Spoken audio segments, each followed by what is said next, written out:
à tous les gens que j'aime d'avoir vécu ma vie. Elle n'est pas terminée, grâce à Dieu. Maintenant, le côté problème, le côté illicite que j'ai fait, j'aurais préféré ne pas le faire. Pourquoi? Parce que je suis aussi fort dans le propre que dans le malpropre. Voilà. Et là, maintenant, vous voulez faire du propre? Là, je fais du propre, mais là, je veux plus faire du propre pour moi. Je veux faire comprendre aux gens, n'allez pas dans ma route. Ma route, c'est pas moi qui l'ai faite, elle a été destinée.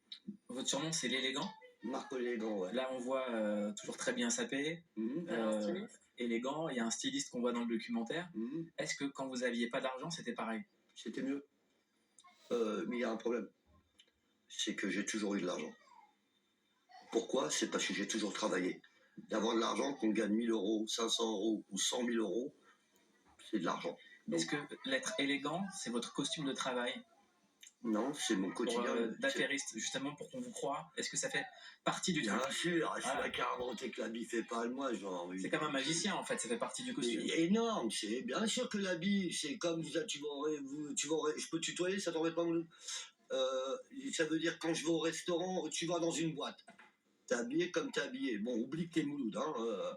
T'es habillé comme t'es habillé, moi je suis habillé. Qui on fait rentrer? Toi ou moi? Eh ben, on te refoule. Pourquoi tu veux accepter qu'on te refoule? Pourquoi tu vas être vexé d'avance? Pourquoi tu provoques les gens? Donc autant d'être élégant pour rentrer n'importe où et pour faire montrer aux gens. Comme ça, les gens ne vont pas fouiller dans ta poche.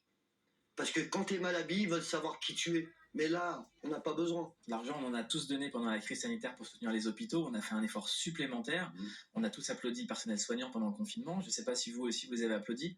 Vous n'êtes pas dit, j'ai une part de responsabilité dans cet argent public qui manque à la France? Pas du tout. Je vais vous expliquer pourquoi pas du tout.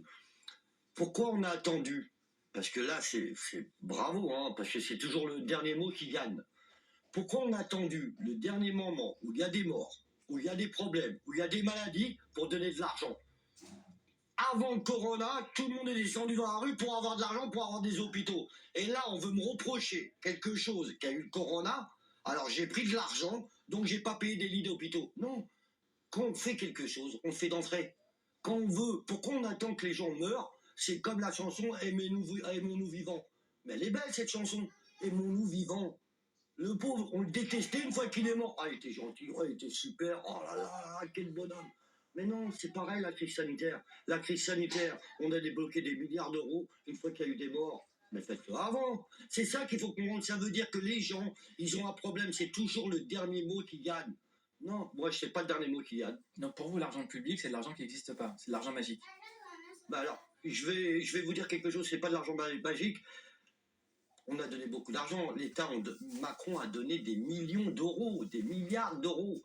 Mais il a attendu.